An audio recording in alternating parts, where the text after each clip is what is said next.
and welcome to another Meltdown podcast. With me today is our friend and fellow teacher Kseniia Minina from Ukraine.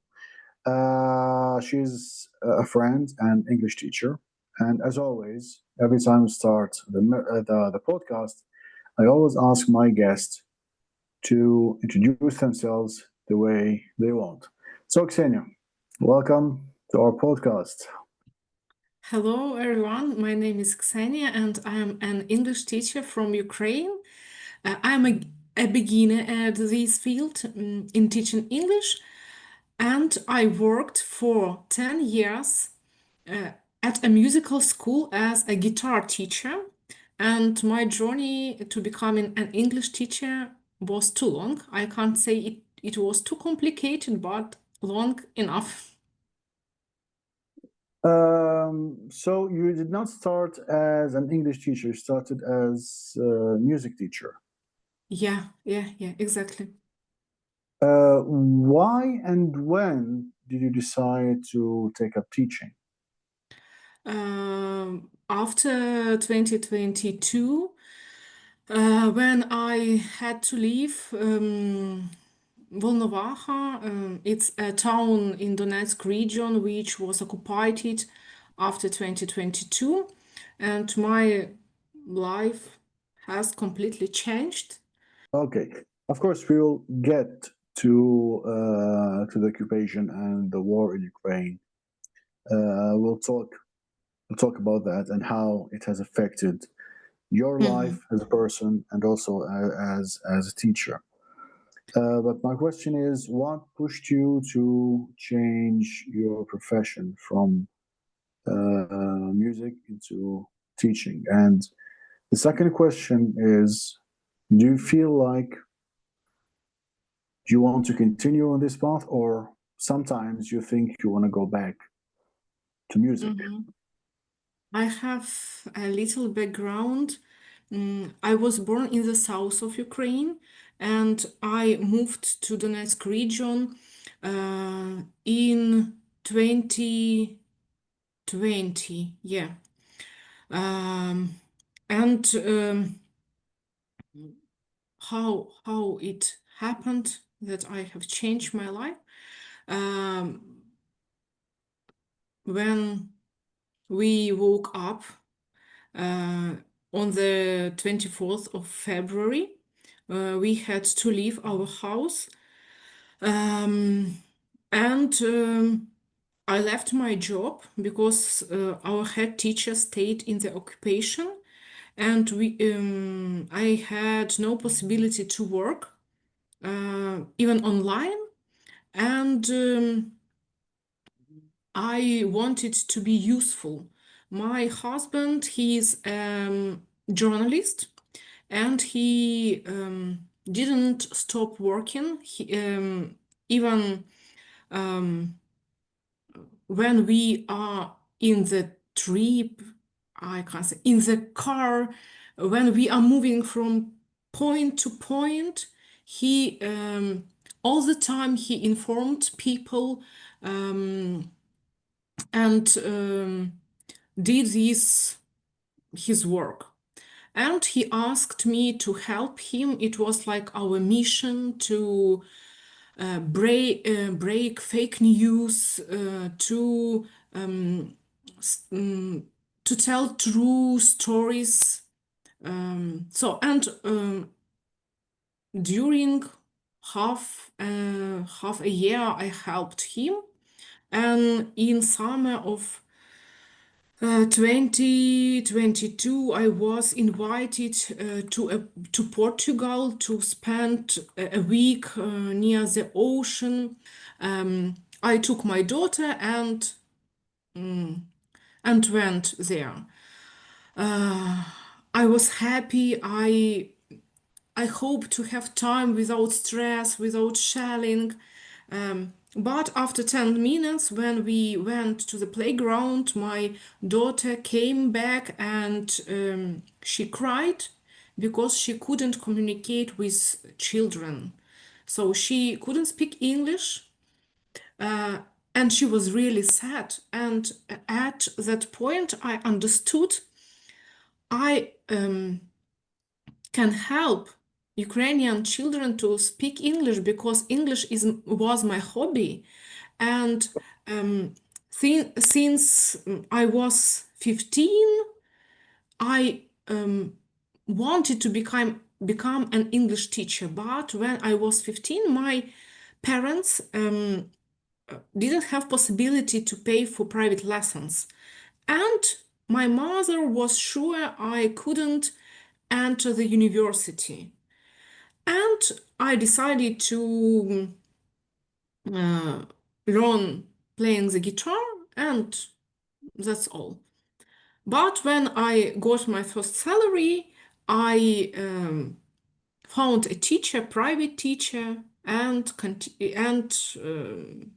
continued to learn English. So it was my hobby for a long time. And in 2023, I entered the university, and in 2024, I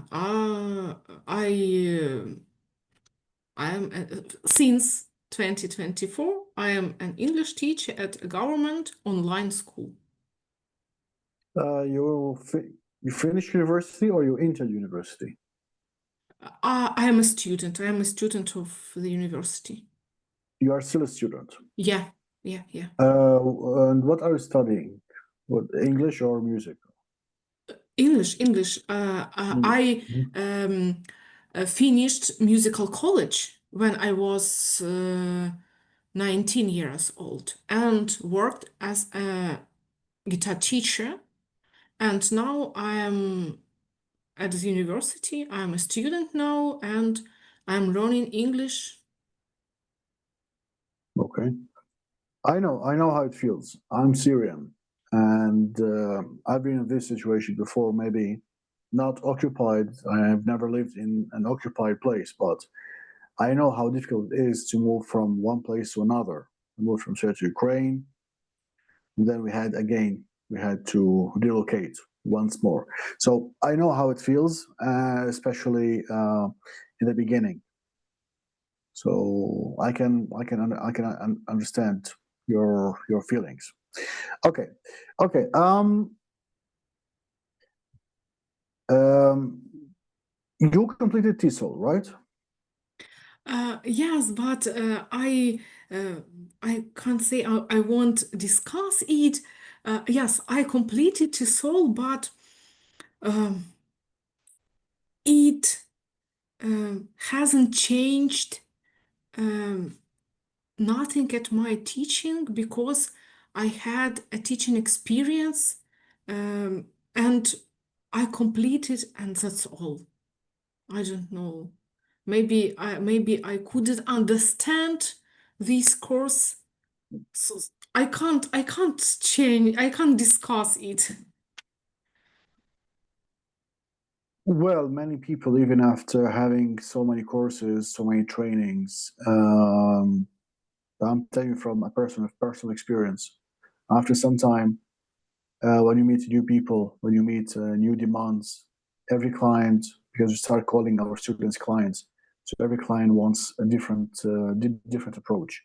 So what we study in TESOL or any other, or IELTS or any other,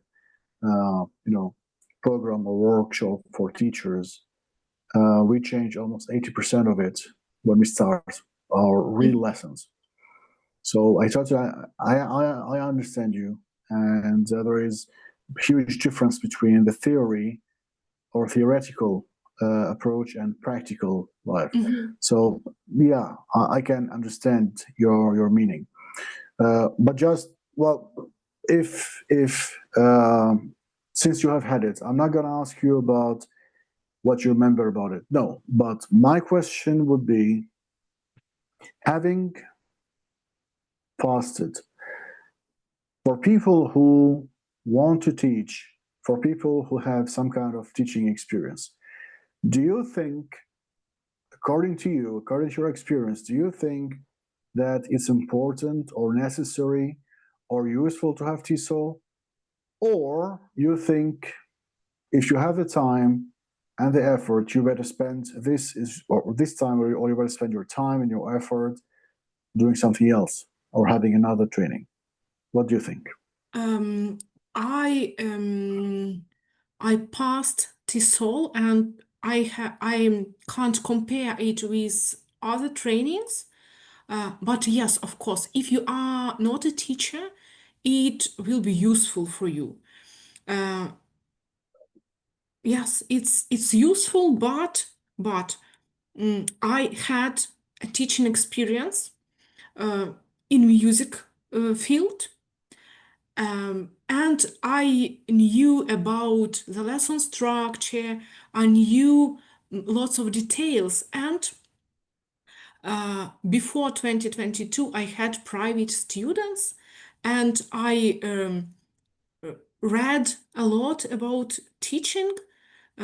So I I learned new information, uh, but it didn't, it hadn't changed me totally. Uh, but it was very important because I needed a document. Like, I am a teacher. I I I really wanted a document. So I was really happy to get it.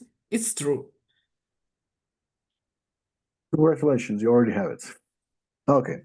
So, do you come originally from southern Ukraine or from the Donbas region? I'm originally from the south of Ukraine, but Which city? before which city? Первомайsk. Первомайsk. I will cut this. Yeah, Tanya told me. Yeah. I'll cut this. But before 2022, I lived in Volnovakha in Donetsk region. Okay, so having lived in Donbas region, for those who don't know what Donbas region is, it's especially today we hear it a lot in the news.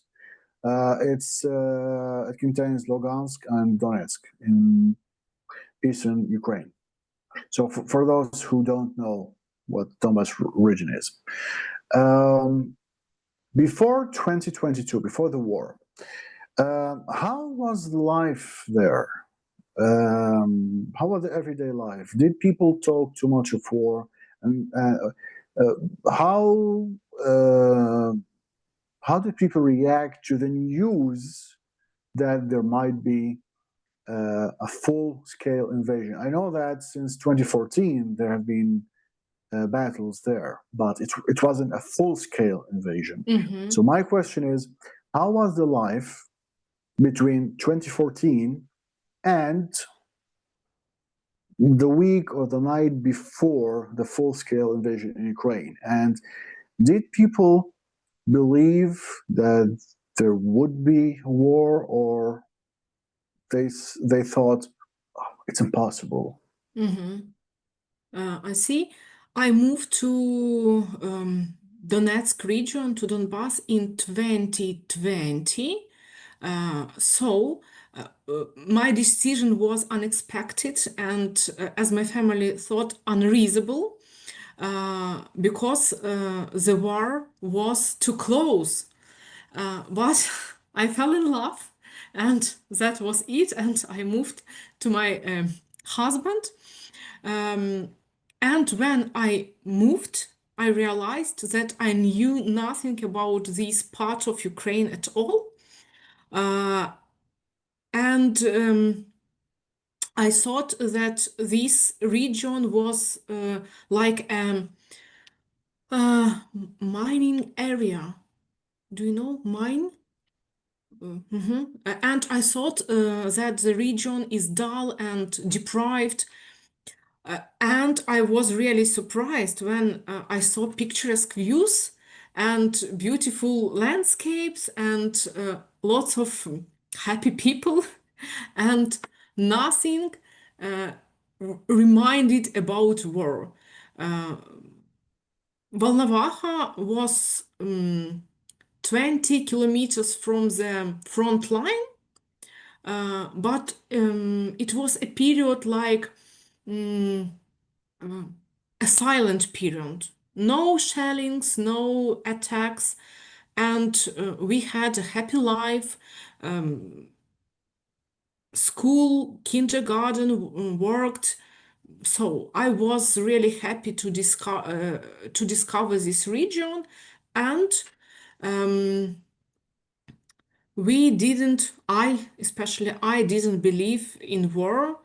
And my husband, who is originally from Donetsk region, he calmed me down like everything will be okay. We are not going to move. We prepared our house to live without electricity, without water. So he repeated, look around you, everything is okay. Um, and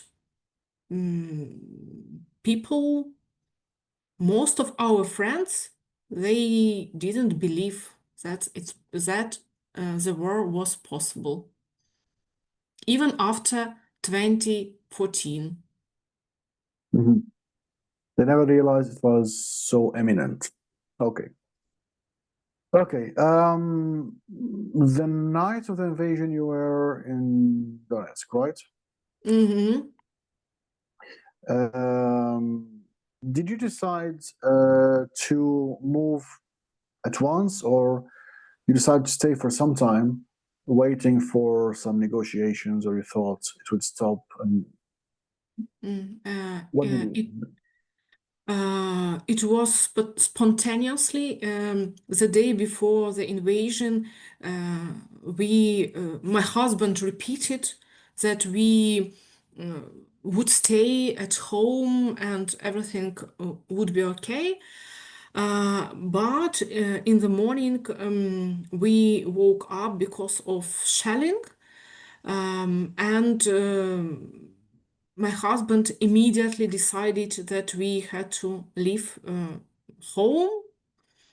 Uh, um, my daughter slept tightly, and I sat next to her, touched her, and told her that war had begun, and she could take only one, her favorite toy, um, and we moved. I wasn't sure if she really understood what war meant, because she was 5 years old and we had never discussed it. Uh, she asked to take two toys, not one, two toys, and we moved. We You moved had where no plans, to? no routes, no places to stop. We Where did we you go? didn't up. Where did you go? Um my husband drove a car, and I sat next to him, and he was driving, and I was sitting and waiting. Uh, uh, that's all. Uh, Did you go to Odessa or No, another no, city? no, No. no, no. My husband has disability, and he couldn't drive very far. His mother, my husband's mother, she's originally from Zakarpattia. It's a safe region, and relatives are invited us to Zakarpattia, but my husband has a disability and he couldn't drive very far, and our car was too old, and we made our first stop 60 kilometers away in Zaporizhia region. Mm. We stayed in the hotel, and because my husband couldn't drive a car and I couldn't drive a car at all, and I wrote a post in the Facebook, like we need a house, we'd like to rent a house, and the next day, one local lady invited us to a house in the village nearby that city. And we stayed there in that old house. Um, we had to light a stove. Do you know what? So I had never done it before. Um, we had a modern house, so and we stayed in an old house. The owner died 10 years ago, and nobody lived in that house. Old beds, old fridge, no water in the house and even in the yard. Uh, I was shocked completely, but we could light a stove, and uh, it was warm in the house, and we were glad because we knew that in Volnovakha people stayed without electricity, heating, water, and we stayed there for 1 week. When one morning my husband um, went to the yard and saw Russian helicopters under the village, and we had to move again. And in the evening, we moved in the morning, and in the evening, the village was occupied. Uh, we couldn't we couldn't stay in the occupation because my husband, he's a journalist, and we knew that journalists are target for Russian army. And we moved one more time.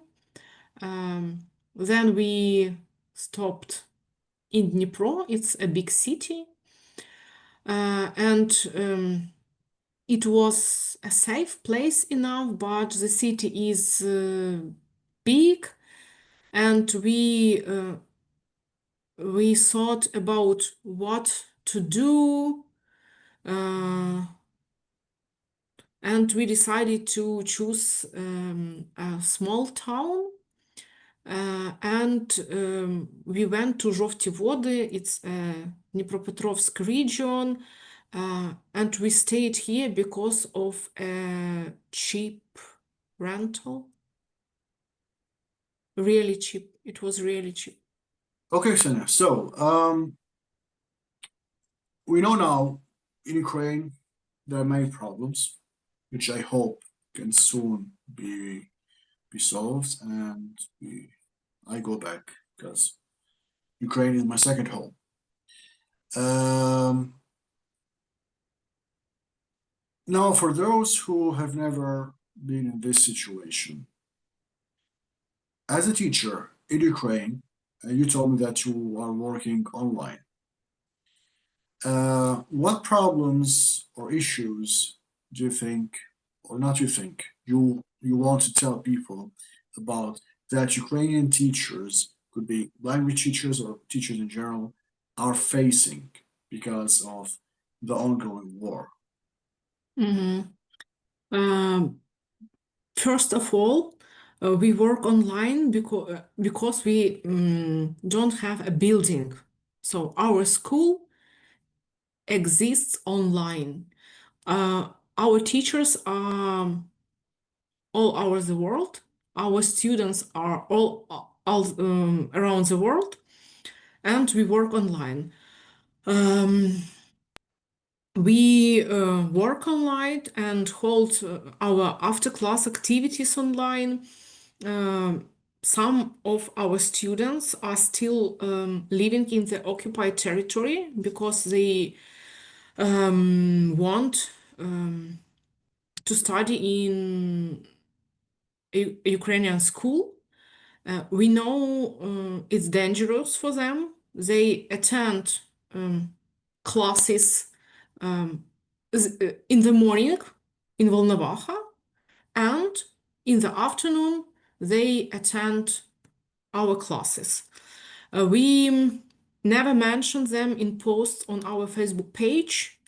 Um, but we are proud of them.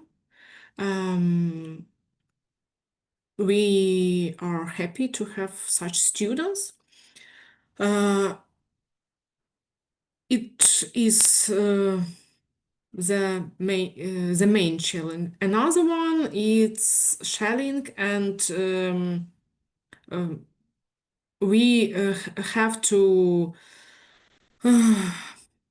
have our classes without electricity, and now I don't have electricity.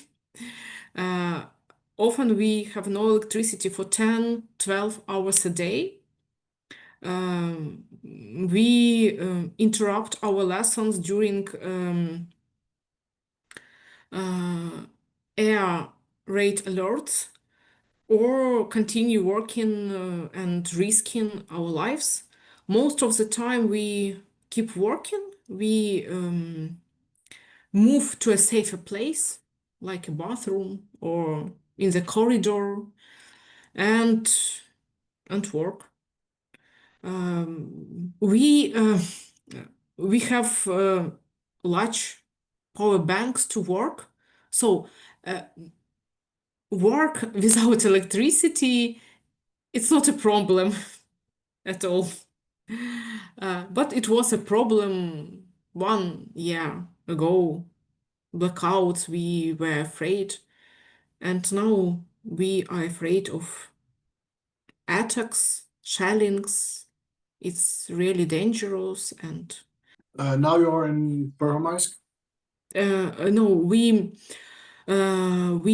are in Zhovtivod. It's Dnipropetrovsk region. It's the closest region to the front line. Yeah. So just for those who are, We are still here because of uh, a cheap rental. I see. And now you're talking to me and you have no electricity. Yeah, no electricity. Yeah. And So I'd like to show. I'll make a video how it works without electricity. I don't have electricity now. It's my power bank for my laptop and this device. just for those who are watching us, Ksenia has no electricity now, and I'm sure she's not the only person. She's not the only person in Ukraine who is suffering from such horrendous things. Uh, Yet she's still ready to have podcasts, and she's still ready to work. You know, and I know there are many people, many Ukrainians, who suffer from the same situation. So, just want to show how those people are with everything. They insist on working and they insist on surviving, and um, while many others may complain about things like I don't know, lack of something, those people are with all of these challenges, with all of these dangers. They're still working and they're still fighting, and I'm really happy to have lived with such courageous people. I'm proud of my second family. Yeah. Okay. During your teaching career, do you remember one situation or story, something you'd like to share with me, share with the viewers? Um, I'm a beginner at teaching. I don't have a lot of stories, but um, I can share my feeling. Um, I No, sure, go ahead. Go ahead.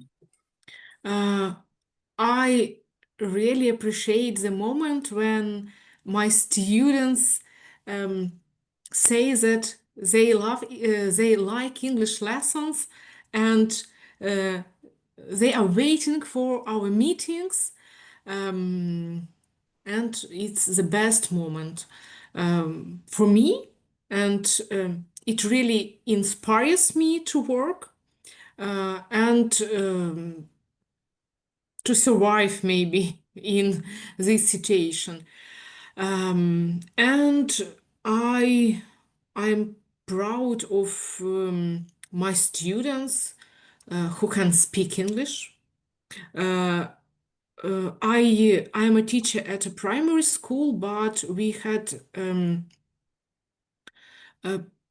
experience of speaking clubs with native speakers. And my youngest students, they could speak. It was really great, and uh, I'm proud of them. Okay, do you see your future as an English teacher, or you think that one day you'll go back to your original education, which is music?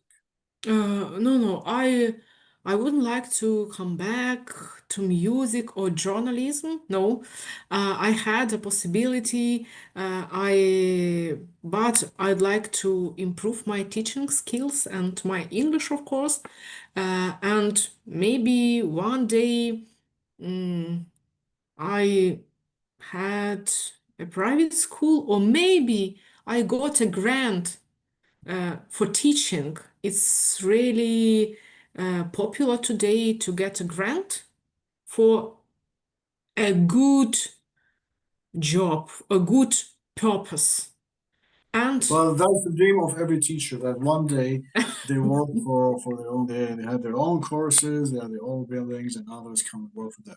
So I know, I know yeah, how. maybe. But I like being teacher at government school. Uh, it's okay for me, and I'm not going to change something in the nearest future. I see. How do you see Ukraine's future after the war? Many people ask this question: when do you expect the war to finish? So I'm not sure about Ukrainians. Many Mhm. foreigners they ask the same question: when approximately? When do you think? How do you see it? As if we have a solution in our pockets. So just solution, war is over. Yeah, tomorrow, maybe next week. Yeah. So they don't understand the real situation. So that's why I'll never ask this question. But instead, I'll ask this question: how do you see Ukraine after the war, which we all hope it finishes right now with fair and lasting peace for Mhm. Ukraine. Not just finish like that and Ukrainian Mhm. people suffer. No. Uh, yes, I'm not an expert, but my husband is really a wise person, and he couldn't predict the beginning of war, but um, uh, he repeated it would be harder than now than during the war, because now we have uh, lots of opportunities, possibilities. Lots of countries support us, and the time after could be harder than now. I try to live now. Don't wait for the ending. I'd like to come back to Donetsk region, to Donbass. Of course, our house is still there. Our friend lives in our house, and but I'm not waiting for this special occasion, this special moment to come back. We try to live here and now. That's all. We will see. Yeah, that's what I always hear that people no longer ask themselves when it will finish. They Mhm. everyone just lives the day. I try to make friends here in Жовті Води, try to travel, not not around the world, but around the region to discover this region. It's new for me. Ukraine is big, and I have never been before in Dnipropetrovsk region, so I have a great possibility to discover a new region for me, and I did it. I do it. Any thoughts, any final thoughts you would like Ah, to share before we finish? maybe advice to future teachers. Okay, O- sure, go ahead. Okay. Don't be shy. May your dreams come true, and be brave like Ukraine. So that's all. Thank you, thank you. So, Ksenia, thank you very much.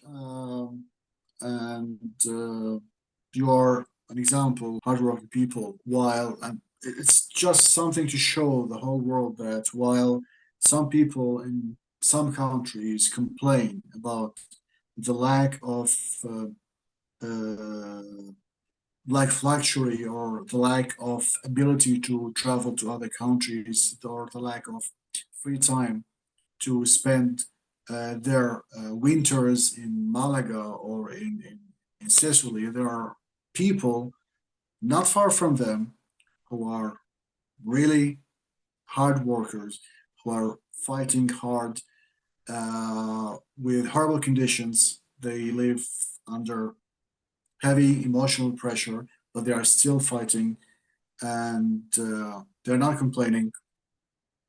So thank you very much for being with me, and thank you very much for giving this image to the real Ukrainian people whom I know because I've lived with them. So for me, it wasn't a surprise. But we just wanted to show as many people as possible what true Ukrainians or what a true Ukrainian person is. So thank you very much for being with me, Ksenia. Thank you too for the invitation. I hope one day we could meet in Ukraine, in Donetsk, in Volnovakha, and I'm sure we will meet. I'm sure we will meet, but I'm not sure where. I'm sure we will meet in Ukraine, but I can't say where. But I hope. I hope. yeah. So Thank you. Thank you too. thank you very much. So, dear viewers, that was Ksenia and her very nice podcast, her story, which is an inspiration for many people. So you are going to watch this podcast on Meta podcast channel and on my own channel. It's going to be available in two versions: the video version and the audio version for those who prefer just the audio. So thank you very much for being with us, and see you later with another podcast and with another guest.